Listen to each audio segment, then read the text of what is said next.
সুপ্রিয় শিক্ষার্থী বন্ধুরা, আসসালামু আলাইকুম। আশা করি তোমরা ভালো আছো। আমি আল্লাহর অশেষ রহমতে বেশ ভালো আছি। গত ভিডিওগুলোর ন্যায় আজকে আমি তোমাদের সামনে আলোচনা করব একটি অত্যন্ত গুরুত্বপূর্ণ টেন্স নিয়ে, যা তোমাদের শিক্ষা জীবনকে বদলে দেবে ইনশাআল্লাহ। আজকের ভিডিও দেখলে তোমরা অবশ্যই টেন্সের একটি পরিপূর্ণতা জ্ঞান লাভ করবে। আজকে আমি তোমাদের সামনে আলোচনা করব একটি মূল্যবান টেন্স, সেটা হলো প্রেজেন্ট পারফেক্ট টেন্স। দেখো বন্ধুরা, তোমাকে এখানে অর্থটা বুঝলেই টেন্সটা তোমার হয়ে যাবে। প্রেজেন্ট মানে হলো বর্তমান, আর পারফেক্ট মানে পুরোপুরি বা পুরো ঘটিত। এর দ্বারা কি বোঝায়? যে কাজটা বর্তমানে পুরোপুরিভাবে করা হয়েছে। দেখো সংজ্ঞাটা দেখো, খেয়াল করো। যেসব কাজ এইমাত্র শেষ হয়েছে অথবা হয়েই আছে, কিন্তু তার ফলাফল এখনও বর্তমানে আছে, এমন বোঝালে তাকে প্রেজেন্ট পারফেক্ট টেন্স বলে। তাহলে প্রেজেন্ট পারফেক্ট টেন্স কাকে বলে? এখানে বুঝতে হলে তোমাকে সহজভাবে বুঝতে হবে। সেটা হলো যে কাজটা পুরোপুরিভাবে হয়েছে, যে কাজটা আমরা পুরোপুরিভাবে করেছি, এটার নামই হলো কোন টেন্স? Present perfect tense. তবে একটা কথা এখানে মনে রাখতে হবে তোমাকে বিশেষভাবে, কাজটি পুরোপুরিভাবে হয়েছে এবং কাজটির ফলাফল এখনও বর্তমানে আছে, এর নাম হলো প্রেজেন্ট পারফেক্ট টেন্স। এখানে তোমাকে আমি বেসিক কিছু কথা বলে নিতে চাই।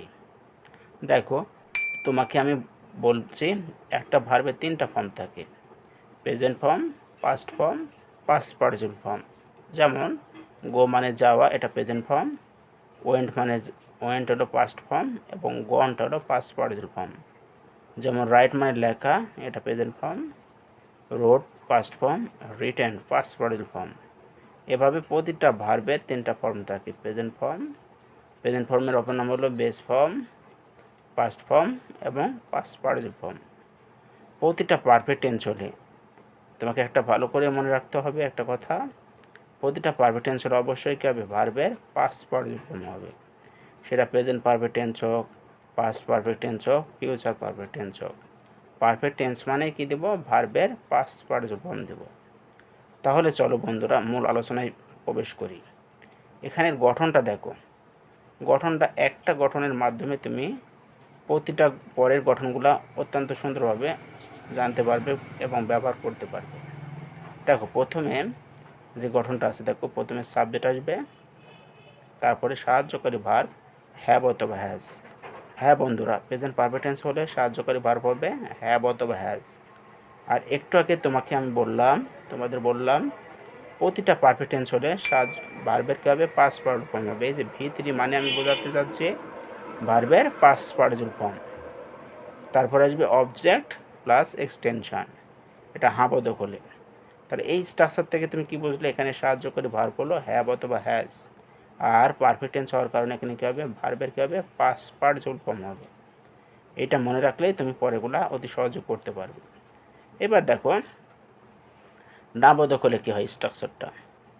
না বোধক হলে সাবজেক্টের জায়গায় সাবজেক্ট থাকবে, সাহায্যকারী ভার্বটা লিখতে হবে হ্যাভ অথবা হ্যাজ, এবং সাহায্যকারী ভার্বের পরে না বোধকের একটা নট দিতে হবে। তার স্ট্রাকচার কি দাঁড়ায়? সাবজেক্ট প্লাস হ্যাভ নট অথবা হ্যাজ নট। হ্যাভ হলে হ্যাভ নট হবে, হ্যাজ হলে হ্যাজ নট হবে। তারপরে দেখো V3 মানে ভার্বের participle form plus object plus extension, এটা নাবোধক হলে। তাহলে নাবোধক হলে মূল বিষয়টা হলো সাহায্যকারী ভার্বের পরে শুধুমাত্র নট দিতে হবে। ঠিক আছে? এবার আসো প্রশ্নবোধকে। প্রশ্নবোধক করতে হলে একটা টেন্সের সাহায্যকারী ভার্বের প্রথমে যে অংশটা থাকে, এখানে একটাই অংশ আছে, হ্যাভ অথবা হ্যাজ, একটি একটি করে অংশ আছে। তাহলে সাহায্যকারী ভার্বের প্রথমকার যে অংশগুলো থাকে সেটা সবার আগে দিতে হয়, অর্থাৎ সাবজেক্টের আগে দিতে হয়। দেখো, সবার প্রথমে সাহায্যকারী ভার্ব, প্রেজেন্ট পারফেক্ট টেন্সের সাহায্যকারী ভার্ব হ্যাভ অথবা হ্যাজ আসলে, যে হ্যাভ অথবা হ্যাজ। তারপরে সাজায় নিতে হবে subject subject, V3 then object plus extension. আর এই বাক্যের শেষে অবশ্যই প্রশ্নবোধক একটা চিহ্ন দিয়ে দেবে। এবার দেখো, শেষের বাক্যটা হলো প্রশ্নবোধক এবং না বোধক। প্রশ্নবোধক হওয়ার কারণে সাহায্যকারী ভার্বটা সাবজেক্টের আগে আসছে। দেখো, এই যে প্রেজেন্ট পারফেক্ট টেন্স, তাই সাহায্যকারী ভার্বটা আগে আসলো হ্যাভ অথবা হ্যাজ। তারপরে সাবজেক্ট নিব, এই যে সাবজেক্ট। তারপরে নাবোধক হওয়ার কারণে সাবজেক্টের পরে একটা নট নিব, এই যে নট। তারপরে পরের অংশগুলো একই থাকবে, V3 plus object plus extension. তাহলে একটা ইংরেজি বাক্য চারভাবে করা যেতে পারে। একটা হলো হাবোধক, একটা হলো নাবোধক, একটা হলো প্রশ্নবোধক, আর একটা হলো কি প্রশ্নবোধক প্লাস নাবোধক। দেখো এখানে সাহায্যকারী ভার্ব তাহলে কি হ্যাভ অথবা হ্যাজ। তুমি ইচ্ছা করলেই একটা বাক্যে হ্যাভ অথবা ইচ্ছা করলে একটা বাক্যে হ্যাজ বসাতে পারো না। এর জন্য একটি সহজ নিয়ম রয়েছে, যেটা তোমাকে আজকে আমি দেখাইয়া দিচ্ছি। দেখো কোথায় হ্যাভ বসে, কোথায় হ্যাজ বসে। দেখো নিয়মটি হলো, সাবজেক্ট যদি থার্ড পারসন এবং সিঙ্গুলার নাম্বার হয়, কী হবে? থার্ড পারসন হতে হবে প্লাস কী হতে হবে? সিঙ্গুলার নাম্বার হতে হবে, তবে সেখানে কী হবে? হ্যাজ হবে। তাহলে এখানে দুইটা কথা মনে রাখতে হবে, থার্ড পারসনও হতে হবে প্লাস কী হতে হবে? সিঙ্গুলার নাম্বার হতে হবে, তবে কী হবে? হ্যাজ হবে। আচ্ছা, যদি সাবজেক্ট যদি থার্ড পারসন হলো কিন্তু প্লুরাল নাম্বার যদি হয়, তাহলে কী হবে? হ্যাভ হবে না হ্যাজ হবে? অবশ্যই হ্যাজ হবে না, সেখানে কী হবে? অবশ্যই হ্যাভ হবে। কেন? দুইটাই তোমাকে মেলাতে হবে, থার্ড পারসনও মেলাতে হবে এবং কী হতে হবে? সিঙ্গুলার নাম্বারও মেলাতে হবে, তবে কী হবে? হ্যাজ হবে। আর বাদ বাকি সব জায়গায় কী হবে? হ্যাভ হবে। তাহলে মনে রাখতে হবে তোমাকে, সাবজেক্ট যদি থার্ড পারসন এবং সিঙ্গুলার নাম্বার হয় তবে হ্যাজ হবে, আর বাদ বাকি সকল জায়গায় কী হবে? হ্যাভ হবে। বেশ কয়েকটি উদাহরণ দেখো। বৃষ্টি হয়েছে, বৃষ্টি হয়েছে। আমি তোমাদের এর আগের ক্লাসগুলোতে বলেছিলাম, টেন্স যখন আলোচনা করেছিলাম, বলা হয়েছিল একটা ট্রান্সলেশন করতে হলে বা একটা ট্রান্সলেশন করতে হলে সর্বদা ভার্বের দিকে খেয়াল করতে হবে। এখানে ভার্ব কোনটা? বলো দেখি, বৃষ্টি হওয়া। বৃষ্টি হয়েছে, হয়েছে মানে কি? কাজটা পুরোপুরিভাবে হয়েছে। তাহলে পুরোপুরিভাবে হয়েছে, তার মানে তুমি যদি বৃষ্টি হয়েছে কথা বললে বোঝা যায় বৃষ্টির পানি এখনও হয়তো রাস্তায় অথবা তোমার উঠানে, বাড়ির উঠানে রয়েছে।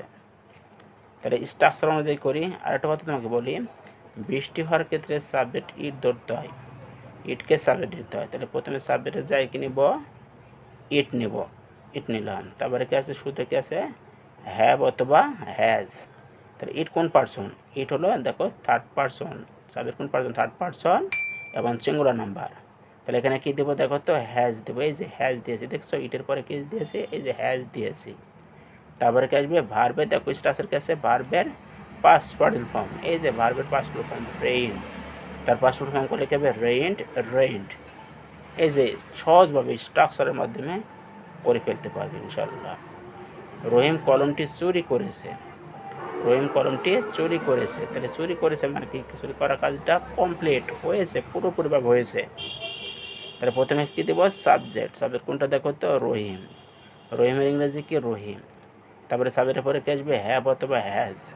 তাহলে রহিম কোন পারসন? দেখো তো থার্ড পারসন প্লাস কি? Singular number. তাহলে এই বাক্যেও কী দেবো বলো দেখি? হ্যাজ দেবো, এই যে রহিম হ্যাজ। তারপরে কি আসবে? ভার্বের পাস্ট ফর্ম। ভার্ব কোনটা? চুরি করা।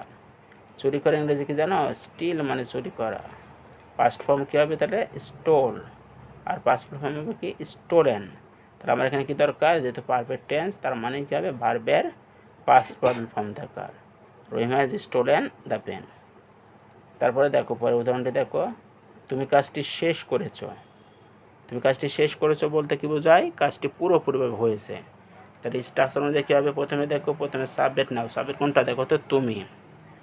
তারপরে কি? দেখো তো তুমি। তারপরে হলো ভার্ব কোনটা? শেষ করা। শেষ করার ইংরেজি কী বলতে কি বন্ধুরা? ফিনিশ। আর ফিনিশের পাস্ট পার্টিসিপল ফর্ম হবে কি? Finished, finished.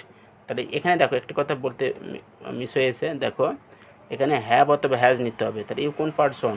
এটা সেকেন্ড পারসন, তাহলে এখানে হ্যাজের কথা আসতেই পারে না, কারণ সাবজেক্ট যদি থার্ড পারসন হতো এবং সিঙ্গুলার নাম্বার হতো তাহলে হ্যাজ হতো। এটা থার্ড পারসনও না, আবার সিঙ্গুলার নাম্বারও না, তাহলে মোট কথা থার্ড পারসন না। তাহলে এখানে কী হবে? না হ্যাজ হবে না, এখানে কী হবে? হ্যাভ হবে। You have. তারপরে কী হবে? শেষ করার ইংরেজি হলো, এখানে আসলে আমি দিয়েছি ডান, প্রিন্টিং মিস্টেক। এখানে হবে কি? ফিনিশড হবে। কোনটা? Finished, FINISHED, finished. এই শব্দটা তোমরা দিয়ে দিবে। ইউ হ্যাভ ফিনিশড, আর এবার অবজেক্ট কোনটা? The work. You have finished the work, হয়ে গেল। পরের উদাহরণটি দেখো, আমরা সমস্যাটি সমাধান করেছি। আমরা সমস্যাটি সমাধান করেছি। তাহলে হলো প্রথমে সাবজেক্ট কি? আমরা। তাহলে কী হবে? উই। তারপরে আমরা কোন পারসন? First person. এবং প্লুরাল নাম্বার, তাহলে থার্ড পারসন সিঙ্গুলার নাম্বার না, তাহলে এখানে কী হবে, হ্যাভ হবে, উই হ্যাভ। তারপরে আসবে কি ভার্বের পাস্ট ফুল ফর্ম, ভার্ব কোনটা, সমাধান করা, সমাধান করে ইংরেজি সলভ, তার পাস্ট ফুল ফর্ম করলে কী হবে, সলভড, উই হ্যাভ সলভড। এবার অবজেক্ট কোনটা, সমস্যাটি, সমস্যাটি ইংরেজি কি, দ্য প্রবলেম। এবার পরেরটা দেখো, পরে উদাহরণটা দেখো, আমি বইটি পড়েছি, পড়েছি মানে কি, পড়া কাজটা কমপ্লিট হয়েছে, পুরোপুরিভাবে করা হয়েছে, তাহলে এটা প্রেজেন্ট পারফেক্ট টেন্স। প্রথমে সাবজেক্ট নাও, তারপরে কোনটা, আই নিলাম। তারপরে কি দেখো ভার্ব, তারপরে সাহায্যকারী ভার্ব আসবে, হ্যাভ অথবা হ্যাজ, এটা থার্ড পারসন না, বিধায় কী হবে, হ্যাভ হবে, আই হ্যাভ। তারপরে ভার্বের পাস্ট ফুল ফর্ম, বন্ধুরা ভার্বের রিড এমন একটা ভার্ব যার past form, past full form, present form, বানান তিনটা একই, কিন্তু উচ্চারণ আলাদা। প্রেজেন্ট ফর্ম হলে রিড হবে উচ্চারণ, আর past form, past full form হবে উচ্চারণ রেড, কিন্তু বানান একই থাকবে। তাহলে কী হবে এটা, আই হ্যাভ রেড, তারপর অবজেক্ট কোনটা, দ্য বুক, হয়ে গেল। এবার দেখো আমি বইটি পড়িনি বা পড়ি নাই, দেখো বিশেষ দ্রষ্টব্য একটা তোমাদের কথা আমি উল্লেখ করেছি, দেখো নিচে দেখে খেয়াল করো।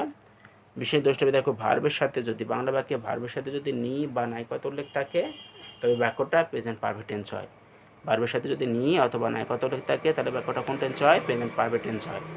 দেখো এই যে আমি বইটি পড়িনি বা পড়ি নাই, এই যে ভার পড়ি তার সাথে নাই কথা উল্লেখ আছে অথবা নি কথা উল্লেখ আছে, এটা কোন টেন্সে করবো, প্রেজেন্ট পারফেক্ট টেন্সে না বোধহয় কী করবো। তাহলে এখানে সাবজেক্ট কোনটা, আই মানে আমি, তারপরে কি আসবে, হ্যাভ নট অথবা হ্যাজ নট, এটা ফার্স্ট পারসন, তাই কী হবে, have not, I have not.